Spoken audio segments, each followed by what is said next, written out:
Morning bread items అయితే ఈజీగా చేసేయొచ్చు అప్పటికప్పుడు. కానీ rice items that two tomato rice అవి చేయాలి అంటే కొంచెం టైమ్ టేకింగు. అందులో మనం లేవడానికి ఇబ్బందిగా ఉన్నప్పుడు ముందు రోజు నైటే టమోటా రైస్ గ్రేవీ ప్రిపేర్ చేసేసుకొని ఫ్రిడ్జ్‌లో పెట్టుకోవచ్చు. ముందే రెడీ చేసి పెట్టుకొనుంటే లంచ్ బాక్స్‌కి ఎక్కువ టైం లేకుండా పీస్‌ఫుల్‌గా ప్యాక్ చేసేయొచ్చు. ఫ్రిడ్జ్‌లో ఉంచి కొంచెం సేపు ముందే గ్రేవీని తీసి పెట్టేసి, ఎంత అవసరమో అంతవరకు తీసుకొని, ఒక్కసారి పాన్‌లో వేసి, కొంచెం ఫ్రై చేసి, ఫ్రిడ్జ్‌లో పెట్టిన ఆ కూలింగ్ అంతా పోయి వార్మ్‌గా తయారైపోతుంది.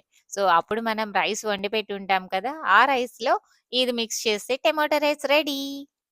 లంచ్ టైమ్ 12:30కే ఉంటుంది కాబట్టి, కొంచెం ఆయిలేసి ఫ్రై చేసాం కాబట్టి, పాడవకుండా బాగా ఫ్రెష్‌గానే ఉంటుంది.